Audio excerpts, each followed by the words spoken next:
So, number 6 in my 7-step plan is connecting with the earth. Connecting with the earth means more than grounding into the earth in a technical way, because you can send a grounding cord down into the earth, or you can send roots out through the soles of your feet into the earth, and on an energetic level that can ground you. But do it with love and with an understanding that the earth is a being, a sentient being like you and I. She is a goddess energy, and she is in fact on her own spiral of evolution, and she is moving into the 5th dimension anyway, whether we keep up with her or not. And it is through connecting with her that we do this safely. We don't want to fly out of our bodies.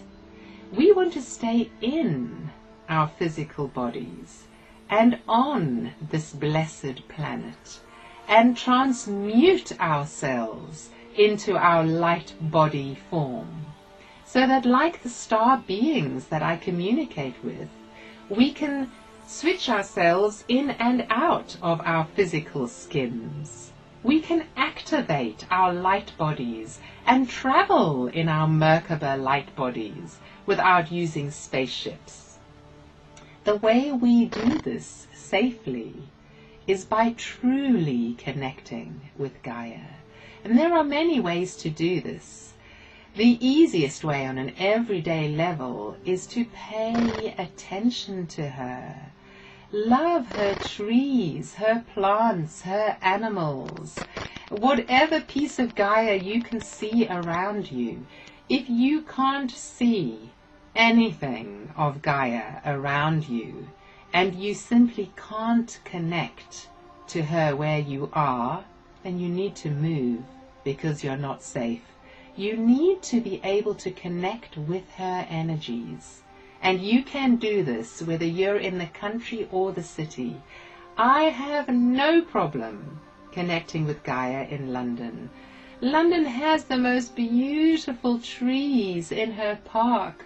She has the most wonderful energy, but you need to choose what you're focusing on. If you focus on the grey, damp buildings, then that is what is in your consciousness. You can choose to focus on the beauty of Gaia no matter where you are. And what I learned from Barbara Hand Clow and her guides is that you can go into resonance with the core crystal of Gaia.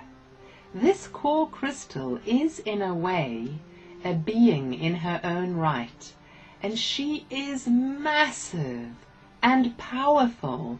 She is as big as New York City. Any place where you are in the earth, you can sit on her body, which it is easier to do this when you're outside in nature, but you can do it indoors.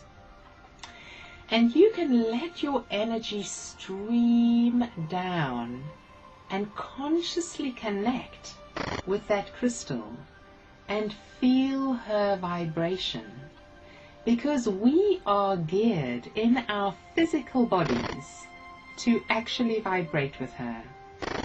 She is made out of iron and nickel particles.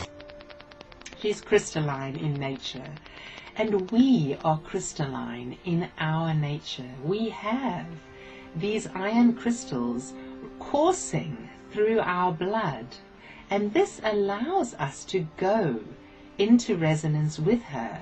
Our bodies, in fact, are made out of the crystals and elements that the earth is made out of. This is why we belong to her. This is why we are one of her children. As much as the trees and the plants and the animals are the earth's children, so are we. And it is biological. Our 3rd dimension is made out of us, the reality we see around us on earth, the body of the earth below us, and the core crystal.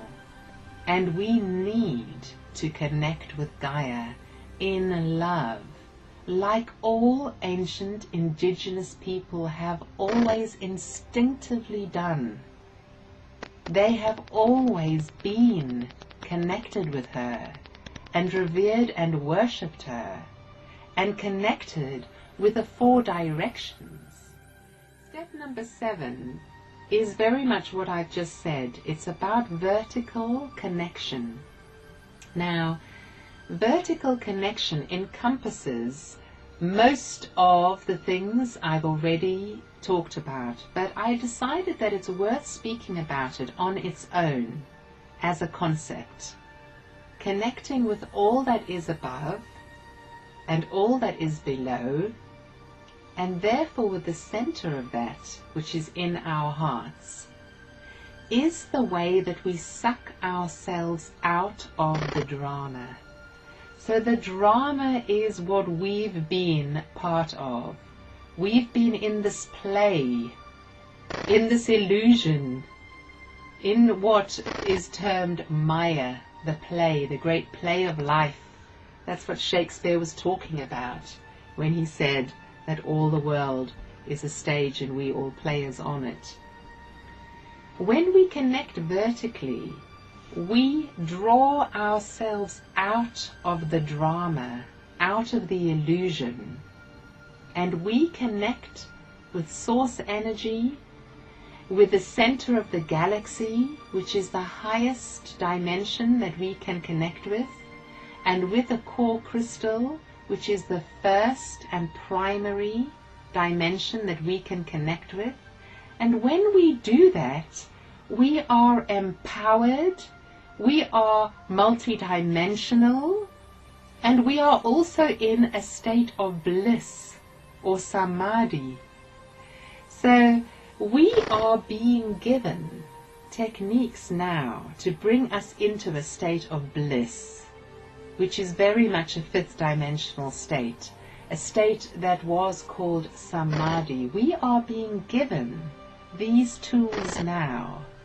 We don't have to meditate for thousands of years in caves in the Himalayas. We don't have to abstain from everything that is considered non-spiritual.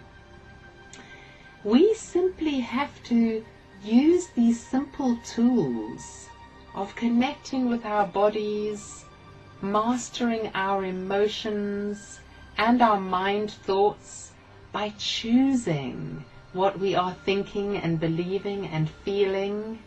Most of us need to do some form of meditation or spiritual practice, because it's very difficult to stay centered and balanced and happy without some form of practice.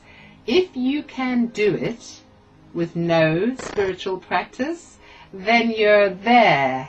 You must be nearly enlightened. But for most of us, we need some tools.